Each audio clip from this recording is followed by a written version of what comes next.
update game Kikoran kamu, ikuti juga Kikoran Competition. Daftar sekarang juga. Kalau saya bilang bahwa kepemimpinan mereka nanti di depan, bismillah mereka amanah. Ya, tuh untuk saya. Tetapi kalau misalnya wah ya, itu kan andai-andai ke depan. Oke, andai-andai ke depan. Track record aja deh. Track record Pak Ganjar, track record Profesor Mahfud. Itu seperti apa? Itu kan kita bisa tahu sendiri track record beliau itu clear. Maksudnya tidak pernah ada berkaitan dengan kendala hukum kah atau pembohongan kah atau yang enggak jelas kok bahwa bahkan Prof Mahfud itu adalah orang yang akan mengejar para koruptor gitu, bukan mau melindungi atau malah apa itu namanya blackmail itu apa sih bahasa Indonesia, lupa aku jadinya, bukan surat hitam. Catatan hitam. Oh, bukan mengancam.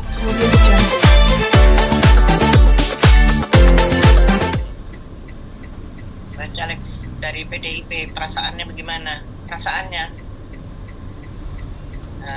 semangat. Perasaannya semangat karena semangatnya mungkin jauh lebih besar ya, karena ini kesempatan kedua. Periode yang lalu saya belum berhasil menuju Senayan, jadi mudah-mudahan kali ini jalannya menuju Senayan jauh lebih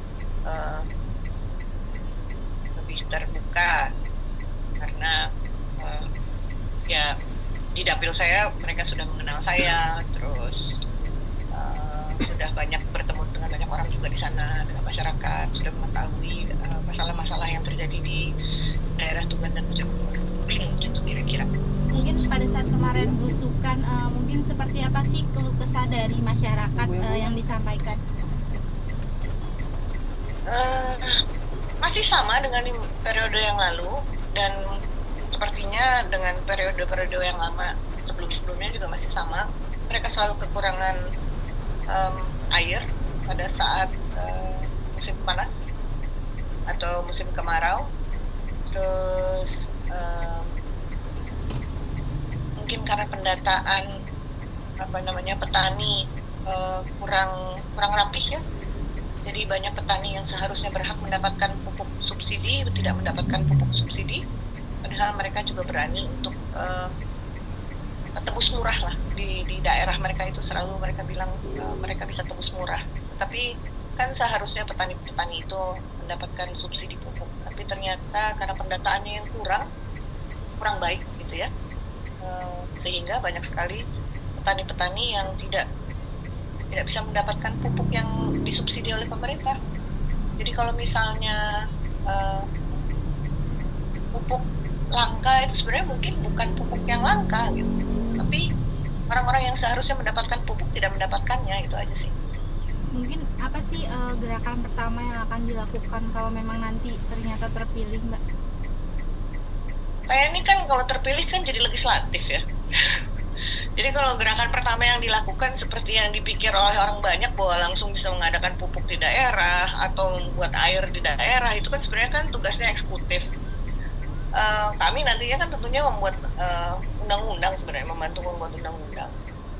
Jadi mungkin memang ada beberapa undang-undang yang harus diperhatikan lebih supaya kesejahteraan kesejahteraan petani ataupun kesejahteraan masyarakat di daerah itu dia perlu diperhatikan satu persatu gitu. Karena sepertinya orang-orang masih berpikir bahwa kalau sudah jadi anggota dewan gitu ya, wah bisa menjadikan sesuatu itu jalan lah gitu. Jadi kayak anggota dewan tuh seperti tukang sulap gitu loh. Kayak misalnya jalan di depan rumah saya atau di desa kami jalanannya nggak bagus, itu sebenarnya bukan tugasnya legislatif.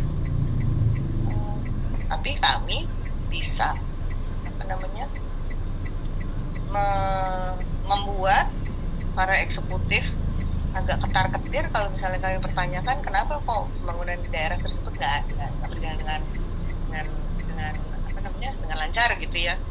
Tapi bukan kami yang mengerjakan hal tersebut gitu. Jadi mungkin perlu diingat juga sih buat masyarakat, bahkan masyarakat yang sudah memiliki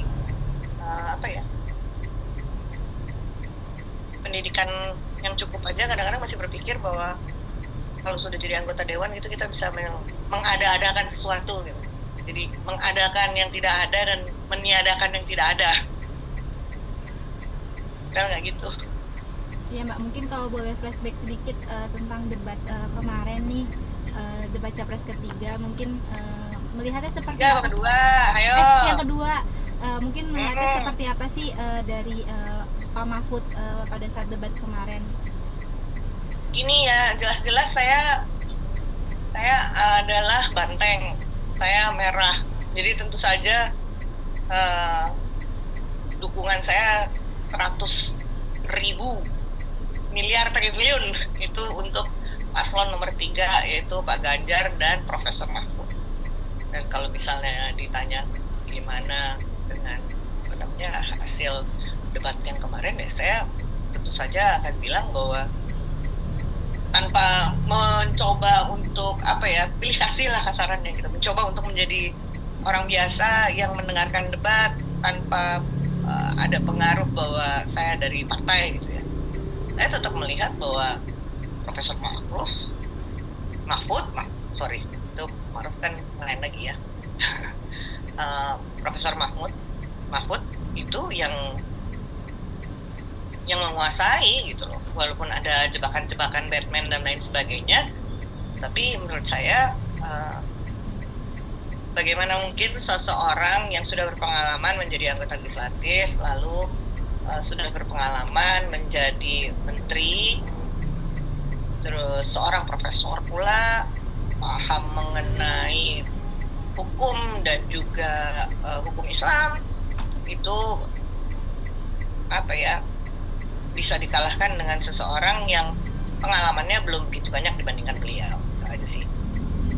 Tapi mungkin melihat sosok dari kepemimpinan Pak Ganjar dan juga Pak Mahfud nih dari mata Mbak tuh seperti apa? Apakah bisa diharapkan oleh rakyat? Kamu mancing-mancing jawaban saya ya. Kalau saya nanti ngomongnya panjang, nanti kamu nggak ada tempat lagi buat yang lain loh. Nggak apa-apa. Kalau saya mau bilang dengan jujur gini, oke, nomor satu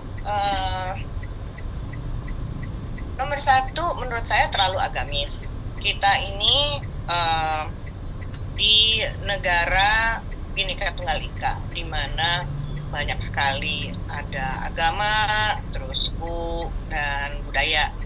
Jadi tidak mungkin menurut pandangan saya, walaupun di negara ini mayoritas adalah beragama Islam, tapi sebuah negara Islam atau yang berlandaskan sesuatu dengan terlalu keislaman, padahal kita sudah tahu bahwa landasan kita itu adalah Undang-Undang Dasar 45 dan Pancasila. Kan kalau misalnya dibawa terlalu Islam itu nanti nggak cocok, ya kan? Kalau yang nomor 2,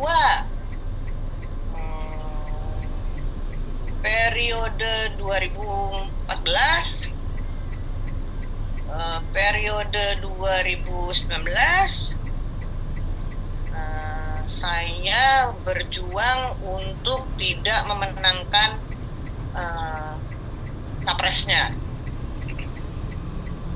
Jadi untuk saya tidak mungkin periode ini saya memilih capres yang tidak saya pilih pada saat 2 periode yang lalu, kan?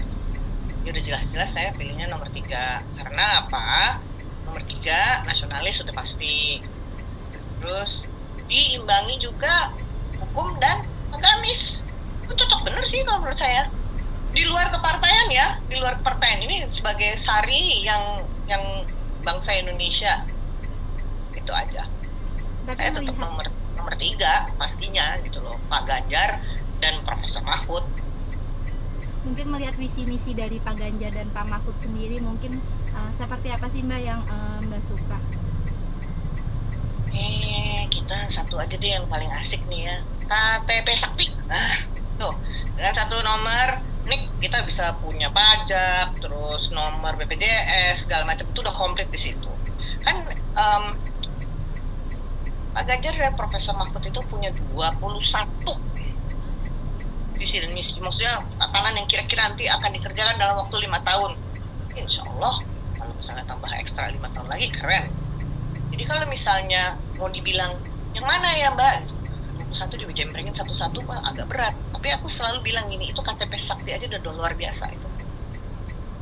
Tapi mungkin melihat nanti prediksinya untuk debat ketiga tentang pertahanan, keamanan, hubungan internasional dan juga geopolitik. Nah, mungkin prediksi dari Mbak sendiri siapa yang akan unggul pada saat debat ketiga nanti? Tetap nomor 3. Kenapa mungkin Mbak? Mungkin karena emang Pak Mahfud kan di Menko Polhukam ya? Ya udah jelas kan, udah jelas gitu loh Pak. Profesor Mahfud itu sekarang ada di Kementerian Politik dan Keamanan ya kan? Berarti udah paham dong segala macam dengan politik, terus geopolitiknya bagaimana, terus tentang keamanan dan politik Indonesia dan lain sebagainya, udah jelas ya kan. Dan beliau kalau berbicara itu kan pasti ada datanya, ada faktanya gitu, nggak cuman asbun gitu. Ya mungkin kepemimpinan dari mereka sendiri yang menurutmu tuh seperti apa sih yang emang bagus banget dan pantas dipilih gitu? Ini kalau saya bilang bahwa kepemimpinan mereka nanti di depan, Bismillah mereka amanah, ya tuh untuk saya. Tetapi kalau misalnya itu kan andai-andai ke depan, oke, andai-andai ke depan. Track record aja deh, track record Pak Ganjar, track record Profesor Mahfud itu seperti apa? Itu kan kita bisa tahu sendiri track record beliau itu clear, maksudnya tidak pernah ada berkaitan dengan kendala hukum kah atau pembohongan kah atau yang enggak, jelas kok bahwa bahkan Prof Mahfud itu adalah orang yang akan mengejar para koruptor gitu, bukan mau melindungi atau malah blackmail tuh apa sih bahasa Indonesia, lupa aku jadinya, bukan surat hitam. Catatan hitam. Bukan mengancam. Mengancam mengatakan, kalau kamu nggak nurut saya beberkan masalah-masalah kamu, ya kan? Nggak ada begitu. Hitam, putih, salah gitu loh. Bukan berarti, kamu salah, tapi kalau misalnya kamu dukung saya, nanti, saya bantu kamu membereskan masalah-masalah kamu. Kalau tidak, saya bongkar semua, kan gitu. Nggak ada Prof Mahfud gitu. Mungkin harapannya seperti apa sih Mbak untuk Pilpres nanti di 2024? Harapan saya udah jelas. Harapan saya adalah Pak Ganjar dan Prof Mahfud RI 1, RI 2. Saya duduk di Senayan. Gitu. Mungkin masih banyak nih netizen atau masyarakat tuh yang bingung dengan adanya propaganda dan yang lain-lainnya. Mungkin dari Mbak sendiri untuk meyakinkannya seperti apa Mbak? Meyakinkan apa dulu nih? Saya juga dengar bahwa anak-anak muda sekarang juga merasa bahwa iya kita mau pilih Ganjar tapi kita tidak mau milih caleg dari PDI Perjuangan. Saya banyak sekali mendengar itu. Tapi coba pikirkan ya adik-adikku sayang atau anak-anakku sayang. Kalau misalnya Pak Ganjar dan Pak Mahfud masuk menjadi RI 1, RI 2 dengan koalisi yang gendut di sebelah sana, koalisi kami tidak terlalu banyak, siapa yang akan menjaga beliau nanti di Senayan? Presiden dan wakil presidennya bisa dikepung dengan para caleg koalisi sebelah sana. Siapa yang akan membela mereka apabila mereka mau melakukan hal-hal yang menurut kita adalah benar, menghantam para koruptor, tapi caleg-calegnya tidak mendukung, atau caleg-caleg anggota dewannya yang tidak ada di sana untuk mendukung beliau, terus bagaimana? Jadi setiap langkah yang dilakukan oleh calon presiden kita nantinya akan dihantam di Senayan. Itu akan mengerikan sekali. Jadi yang saya khawatirkan adalah janganlah pada golput, janganlah berpikir bahwa kita nggak suka sama PDI Perjuangan karena AIUEO. Pikirkan bagaimana menyelamatkan Pak Ganjar dan Pak Mahfud nantinya kalau sudah ada di Senayan. Siapa yang menjaga mereka kalau misalnya anggota dewan dari koalisi itu akan melibas?